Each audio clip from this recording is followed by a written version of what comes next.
Good morning, students. Let's start with manufacturing industries. In this video, I am going to explain you about iron and steel industry. In the previous video, I have explained you about private iron and steel industry, that is TISCO, Tata Iron and Steel Industry. Now we will discuss the other two iron and steel industry, and these two industries are considered as public sector industry. Raigarh Iron and Steel Plant, Vishakhapatnam Steel Plant. Next, petrochemical industries and electronic industry.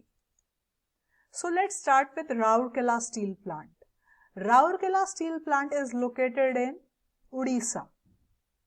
This plant was set up in 1959 by the help of government. So we can say this is government based sector, this is public based sector, and government was able to set up this iron and steel industry with the help of German firm Krupp and Demag. This plant is located at the confluence. Confluence means meeting point of two rivers, Sankha and Brahmani rivers. So meeting point of these two rivers where this plant is located. It is situated in Sundargarh district in northern Odisha. Now, as we know, Raigarh steel plant, or we can talk about any of the steel plant that need raw material. So this steel plant obtain iron ore from Raigarh, Mayurbhanj and Khaunjar districts of Odisha. Raniganj, Jharia, Talcher, Korba coalfields. As we know, Raniganj is in West Bengal, Jharia, Jharkhand. So these coalfields provide coal for this steel plant. Limestone is available from Birmitrapur. Electricity is available from Hirakud power project. Last, Raigarh is well connected by railway. So these are the major factors due to which Raigarh steel plant is set up in Odisha, because of the availability of these factors. Next is Vishakhapatnam steel plant. Vishakhapatnam steel plant is located in Andhra Pradesh, and this steel plant is also known as Vizag steel plant. This steel plant was set up with the help of German and Soviet Union. So we can say Vishakhapatnam steel plant is also considered as a public based industry. So this plant was set up in India by government with the help of German as well as Soviet Union. It is the only shore-based steel plant. So when we talk about steel plant, Vishakhapatnam is the only shore-based steel plant. Shore-based here, that we have to understand this thing. This steel plant is located along the coastline. Iron ore is available from Beladila, which is located in Chhattisgarh. Limestone, dolomite, manganese, all these raw material available from Andhra Pradesh and Odisha. Next is petrochemical industry. Now first we have to learn about what is the proper location required to establish this industry. Petrochemical industries are set up near oil refinery. Why these industries should be located near oil refinery? Because these industries get raw material from the oil refinery. So these industries are getting raw material from oil refinery like naphtha, ethylene, benzene. These are the raw material available in oil refinery that provide to petrochemical industry. So petrochemicals are organic chemicals derived from petroleum products. As we know, when we used to drill out crude oil, So we used to transfer crude oil in oil refinery to refine or to clean the crude oil.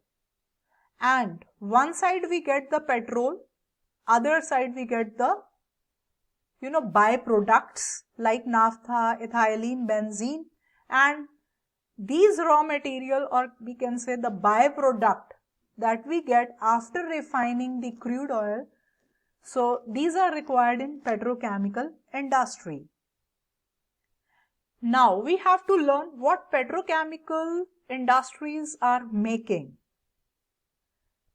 With the help of petrochemical industry, we used to manufacture fertilizers, insecticides, drugs, pharmaceuticals, means medicines, plastics, etc.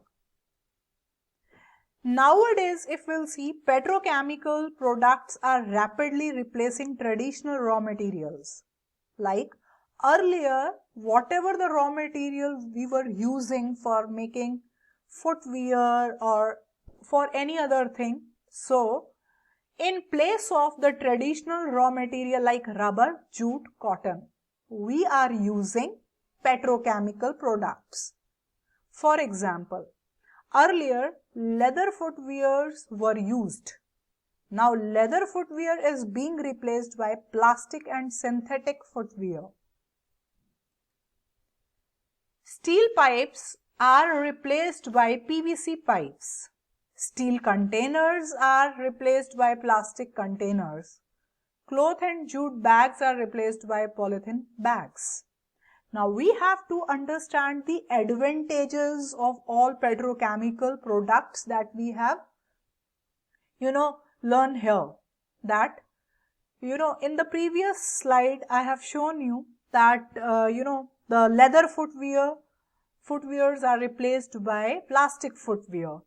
Now steel pipes are replaced by PVC pipes. If we'll talk about all petrochemical products are cheaper.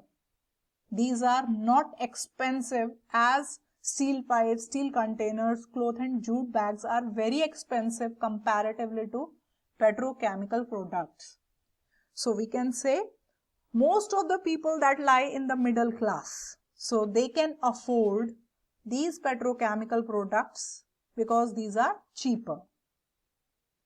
Petrochemical products are not dependent on agricultural raw material. As we know, agriculture is totally dependent on monsoon, and the arrival and departure of monsoon is not fixed. Monsoon is uncertain in nature. So we cannot say here that petroleum products are dependent on agricultural raw material. So availability of raw material, that is easy comparatively to the agro-based industries. Next is there is no fluctuation in production due to climatic factor. So we can connect these 2 points here. As we know, whatever agro-based industries are there that depend on agriculture for the raw material, and agriculture is depend on monsoon. And monsoon is uncertain, the arrival and departure is not fixed. Fine. Sometime we get the, maximum raw material, and sometime we get the less raw material. So there is a fluctuation in the raw material for agro-based industry.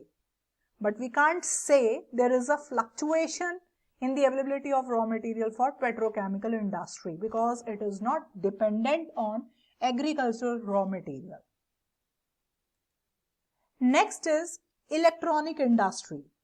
Electronic industry is the most important and rapidly growing industry and plays a major role in our economy. And what is the requirement for this industry? The important requirement is availability of skilled labor and technically qualified workforce. So in short, we can say electronic industry is totally dependent on skilled labor. India has well-developed electronic components industry providing to the requirement of consumer electronics, telecom, defense and information technology that we will discuss here. And we have to learn this industry is largely concentrated in South India.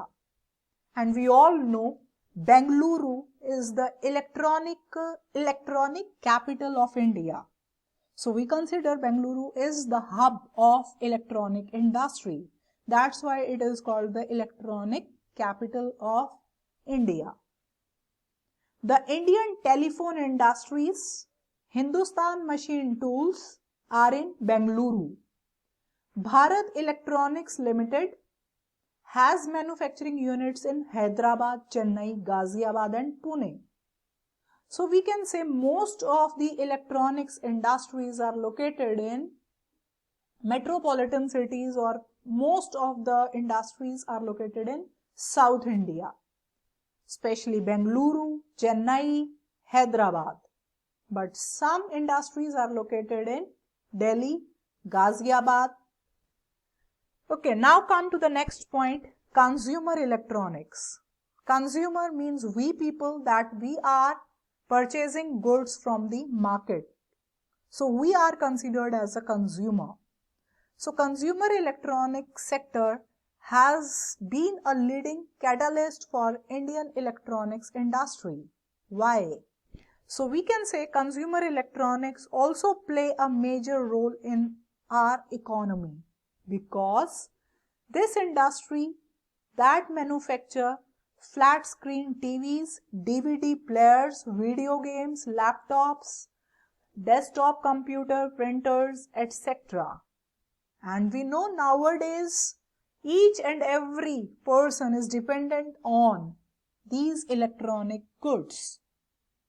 Next is communication and broadcasting. A large variety of communication and broadcasting equipment is manufactured, such as digital exchanges, transmission equipment, microwave transceivers, satellite communication terminals, etc. Next, computers. Computers' increased productivity has been reflected in the areas of banking, financial services, trade and commerce. So we have to learn this thing. Computers are widely used in all sectors, like in schools, in colleges, universities, banks. In all sectors, computers are widely used. The items of manufacture in the country include personal computer, that is called PC, servers, workstations, supercomputers, data processing, etc. India has achieved the capability of designing and building supercomputers using massively parallel processing technology to address national requirements in science and engineering applications. So we have to learn only one thing here, that computers are widely used in all sectors, schools, colleges, universities, banks, malls, etc. Next is software. Software industry has emerged as one of the fastest growing sector in the Indian economy. The industry has already established its credential in providing high quality solution to the world. So we can say there are so many software companies are located in Bengaluru, Hyderabad, Pune.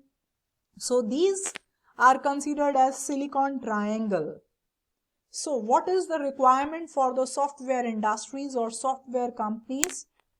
Yes, definitely English speaking computer literate workforce is required, and these are getting good salaries in these companies, and these people are working more than 12 hours for different countries, for other countries. Next is space technology. With tremendous support from the electronic industry, the Indian space program is self-reliant, that is self-dependent. So space technology is, developed due to the electronic industry. Thank you, students. Have a nice day.